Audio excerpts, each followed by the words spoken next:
wabarakatuh. Hello everyone, welcome to my video. At the first, let me introduce myself. My name is Putri Nihayati Khasanah. You can call me Niha. At the second, I want to presentation about development of Islamic in Africa to fulfill the excitement on the history of Islamic civilizations by lecturer Professor Dr. Haji Munirul Abidin, MIT.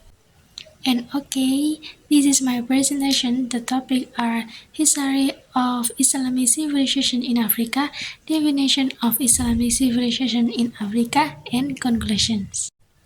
And the first is history. The development of Islam in Africa has started since the Caliph Umar bin Khattab at 634 until 644 Masehi, who sent Amr bin As to control Egypt, which was then systematically continued by the dynasty that ruled later.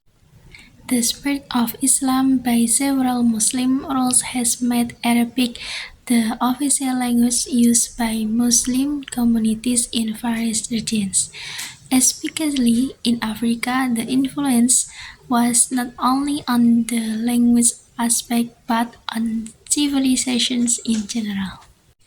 Historical data in Africa with several aspects of progress put in the field of government administrations, science, architecture, historical buildings, a pattern of relations between the rural and the community.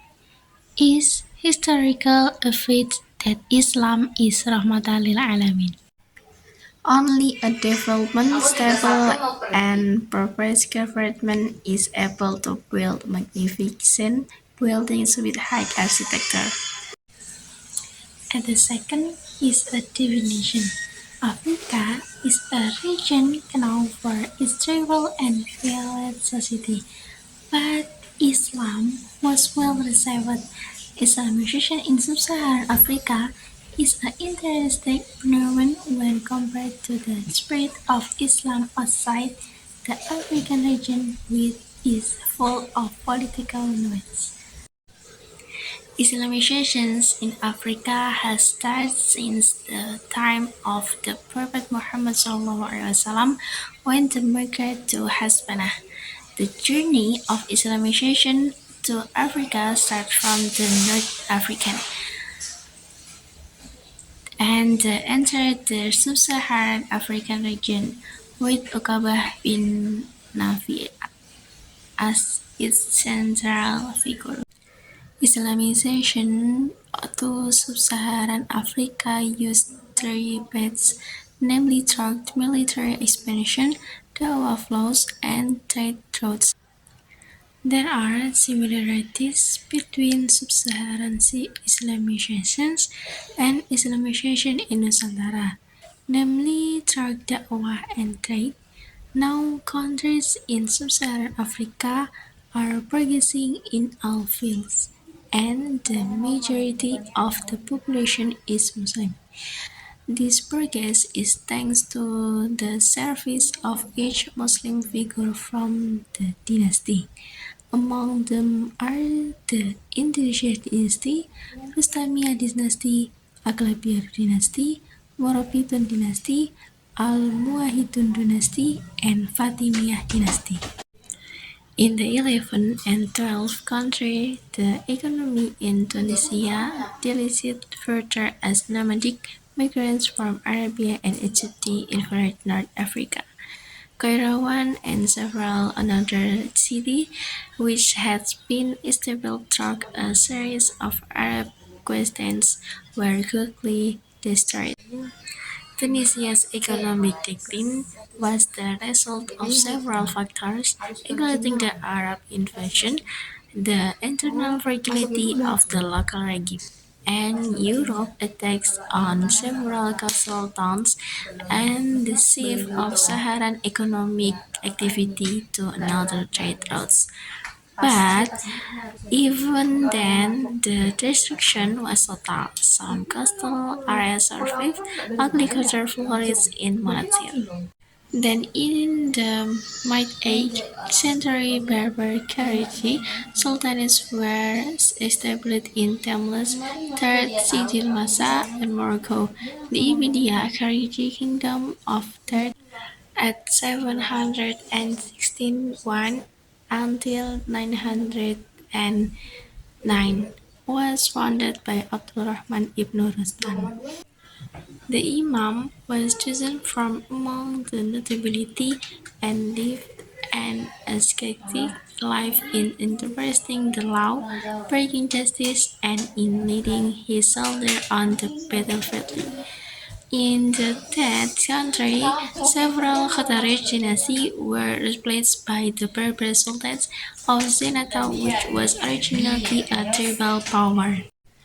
North African trade flows with Sudan controlled by Kairawan and several Berber kingdoms, went from Kairawan to Urgala and Tripoli to Fezzan and via Tirit to Niger. Sidi Massa was on good terms with Sudan and established trade with Thrace, Thames and also Fez, and the main products on the Sundays trade route were salt and gold. The occurrence of power struggle among Muslims doesn't mean that Islam is considered a religion that was established and developed with blood or sword. Because this assumption is an assumption that is not objective. This condition is influenced by the legacy of the socio-political conditions that developed at the time because North Africa was once under Roman rule, and also the influence of colonial imperials and inter-ethnic disputes cannot be ruled out as the cause of this assumption. Islamization in Africa began long before, namely during the time of the Prophet Muhammad, with some of these accompanied when he migrated to Habshi. The long journey of Islamization to Africa through North Africa was carried out by Muslims against the local population. After that, Islamization in sub-Saharan Africa was carried out with the figure of Uqbah bin Nafi. Islamization in sub-Saharan Africa using three paths, namely through military expansion, through the Da'wah path, and through the trade route. Thus, it can be said that Islamization in sub-Saharan Africa is through expansion, pricing, and trade routes. Uqbah bin Nafi is the most materialist figure in the history of Islamization in sub-Saharan Africa.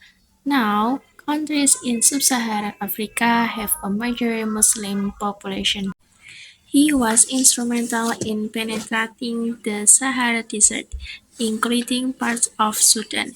He also managed to open the road to Audages as the first Ifriqiya guardian. Uqba had penetrated the region even as far as Khawar and some Negro areas. And in the second period, during Yazid ibn Muawiyah, he extended his domain as far as Morocco. And the third is the conclusion. The struggle for power among Muslims doesn't mean that Islam is a religion that was established and developed by blood or sword. Because this assumption is not objective. This condition was influenced by the legacy of the socio-political condition that developed at the time. Because North Africa was once under Roman rule, and also the influence of colonial imperialism and inter-ethnic dispute cannot be ruled out as the cause of this assumption. Islamization in Africa began long before that, namely at the time of the Prophet Muhammad with some of his companions when he migrated to Habshi. The long journey of Islamization to Africa through North Africa was carried out by Muslims against the local population. After that, Islamization in sub-Saharan Africa was carried out with the figure of Uqbah bin Nafi. Islamization in sub-Saharan Africa used three paths, namely Turk military expansion, Turk pressing, and Turk trade. Thus, it can be said that Islamization in sub-Saharan Africa is Turk expansion, pressing, and trade routes. At the last, I want to give one caption from Yusri Abdul Ghani Abdullah.